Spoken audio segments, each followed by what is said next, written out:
Hi friends, Pandian store சீரியலோட இன்றைக்கி எபிசோடில் என்ன நடந்துச்சுன்னு சொல்லுது இந்த வீடியோவில் பார்க்க போகிறோம். இது வரைக்கும் நீ நம்ம சேனலை சப்ஸ்கிரைப் பண்ணலன்னா சப்ஸ்கிரைப் பண்ணிவிட்டு பக்கத்தில் வர பெல் சிம்பில் கிளிக் பண்ணிங்கன்னா தான் நம்ம போடுற அப்டேட்ஸ் ஒன்று உங்களுக்கு கிடைக்கும். வாங்க வீடியோக்குள்ளே போகலாம். இன்றைக்கி முழுக்க தனமூர்த்திக்குரிய எபிசோடாக தான் இருந்துச்சு அப்படின்னு சொல்லலாம். பெருவாரியாக தனத்தையும் மூர்த்தியும் தான் காட்டினாங்க. முதல் சீன்லேயே லக்ஷ்மி அம்மா கேட்பாங்க இல்லையா, அப்படியே அங்கே போனீங்களே என்னாச்சு அப்படிங்கிற மாதிரி. அதுக்கு வந்துட்டு மூர்த்தி சொல்வார், ஒன்றும் நடக்கலம்மா, பேசி பார்த்தா அவங்க வரமாட்டேன்னு சொல்லிட்டாங்க போல். சரி, எத்தனை நாளைக்கு தான் பார்ப்போம், எல்லாத்தையும் நம்மளும் இங்கே ரெடி பண்ணிவிட்டு கூப்பிடுவோம் அப்படிங்கிற மாதிரி சொல்வார். ஸோ இன்னும் கொஞ்சம் நாளைக்கு அவங்க அங்கேயே இருக்கட்டும் அப்படிங்கிற மாதிரி மூர்த்தியை சொன்ன உடனே அதுக்கு லக்ஷ்மி அம்மாவை சொல்லுவாங்க, ஆமாம் அவள் அங்கே இருக்கிறது தான் சரி, இங்கே வந்தானே எதையாவது ஒன்று சொல்லி சண்டை பிடிச்சிட்டே இருப்பாள், இதுக்கு அவள் அங்கே இருக்கிறது மேல் அப்படிங்கிற மாதிரி இவங்களும் கதைப்பாங்க. எல்லாருமே கழிச்சிட்டு இருக்கும்போது அப்போ கண்ணனை கூப்பிட்டு டே வாடா அப்படின்னு சொல்லி கூப்பிட்டு உடம்பு பிடிச்சி விடுவார். அப்போ உடனே கண்ணன் சொல்லுவான், அண்ணா ரொம்ப சந்தோஷமாக இருந்தாலும் இப்படிலாம் உடம்பை பிடிச்சி விட ஆரம்பிச்சிடுவார். அப்படி என்ன தான் சந்தோஷமாக இருக்காருன்னு தெரியலையே அப்படின்னு சொல்லிட்டு கண்ணன் வந்து கதைச்சிட்ருப்பார். கண்ணன் கதைச்சதுக்கப்புறம் வந்துட்டு அதுக்கு அப்பையும் கூட அவங்க சொல்ல மாட்டாங்க, ஒன்றும் இல்லை சும்மா தான் அப்படிங்கிற மாதிரி சொல்லிவிட்டு அவர் பிடிச்சி விடுவார். அது கதிருக்கும் பிடிச்சி விடுவார்.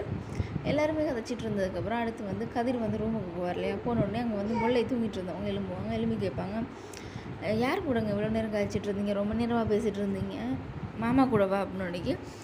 ஆமாம் ஜீவானா கூட தான் பேசிகிட்டு இருந்தேன் அப்படிங்கிற மாதிரி கதிர் சொல்லுவார். என்னம்மா அப்படின்னு பாவம் ரொம்ப கவலையாக கழிச்சிட்டு இருந்தார்.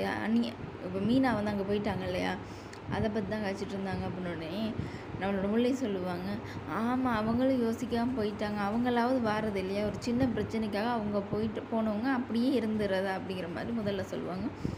சொன்னதுக்கப்புறம் அண்ணா அதை பற்றி கதைக்கலை, இப்போ எல்லாம் அண்ணனும் அண்ணியும் சரியாகவே பேசுகிறதில்ல, என்னமோ நடக்குதுன்னு தெரியுது, அவங்க அதை கவனிக்கிறாங்கல்ல அப்படிங்கிற மாதிரி சொன்னதுக்கப்புறம் முல்லையும் கூட சொல்லுவாங்க, நானும் உங்கள்கிட்ட ஒன்று சொல்லவா அப்படின்னு கேட்டுட்டு, ஆமாம் இப்போ எல்லாம் நான் அண்ணி ரொம்ப மாறிட்டாங்க. ஏன்னு கேட்டால் அவங்க ரெண்டு பேருமே ஏதோ ஒரு விஷயத்துக்காக சிரிக்கிறாங்க, வெளியே போகிறாங்க வராங்க, எங்கே போகிறாங்க வராங்கன்னு தெரியல, போயிட்டு வந்ததுக்கப்புறம் தான் ஹாஸ்பிட்டல் போயிட்டு வந்தேங்கிறதையும் சொல்கிறாங்க, எதுக்காக போனீங்கன்னு கேட்டாலும் சொல்ல மாட்டேங்கிறாங்க அப்படின்னு சொல்லிட்டு அவங்க நோட் பண்ணுற ஒரு சில விஷயங்கள் இருக்கும் இல்லையா, அது எல்லாத்தையுமே அவங்க சொல்லுவாங்க. என்ன நடக்குதுன்னு ஒன்றுமே புரியலை அப்படிங்கிற மாதிரி சொன்னதுக்கப்புறம் வந்துட்டு அவங்களுக்கும் நம்மளே பார்த்துட்ருக்கோன்னு அவசியம் இருக்காது இல்லையா, இப்போது அவங்களுக்கும் அது வேலைகள் இருக்கும் இல்லையா, அவங்களே அவங்க பார்த்துக்கணும் தானே அப்படிங்கிற மாதிரி இந்த பக்கம் கதிர் வந்து இவங்களுக்கு சார்பாக தான் சொல்லுவார்.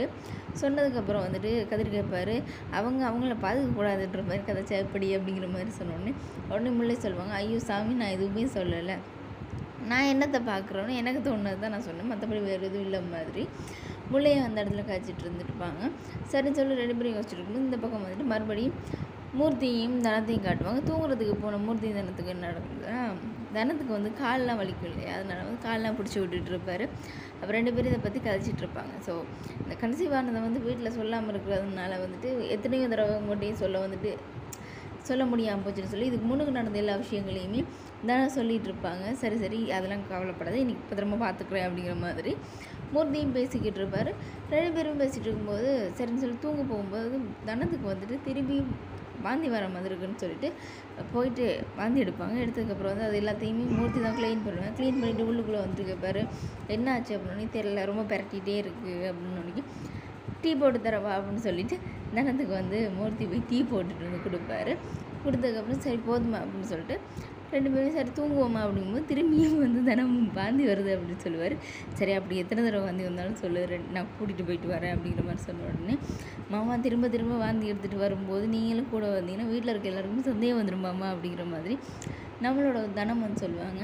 அதெல்லாம் வந்தால் என்ன சரி, வந்துச்சுன்னா எல்லாத்தையும் சொல்ல வேண்டியது தான், அதெல்லாம் விட்டுட்டு நீ உன்னை பார்த்துக்கிறத பாரு, நீ மட்டும் இல்லை பாப்பாவும் இருக்கு இல்லையா, பாப்பாவையும் பார்த்துக்கணும் அப்படிங்கிற மாதிரி மூர்த்தி இப்போ என்றைக்குமே இல்லாத பாசத்தையெல்லாம் இப்போலாம் கொட்டிக்கிட்டே இருக்காருன்னு சொல்லலாம். இவ்வளோ தான் இன்றைக்கி சீரியலில் நடந்துச்சு. நாளைக்கு சீரியலில் என்ன நடக்கும்னு சொல்லி இன்னும் கொஞ்சம் நேரத்தில் அப்டேட் பண்ணுவோம். இந்த வீடியோ பிடிச்சிருந்தால் லைக் பண்ணிவிட்டு மறக்காம நம்ம சேனலை சப்ஸ்கிரைப் பண்ணுங்கள். தேங்க்யூ ஃபார் யூர் வாட்சிங்.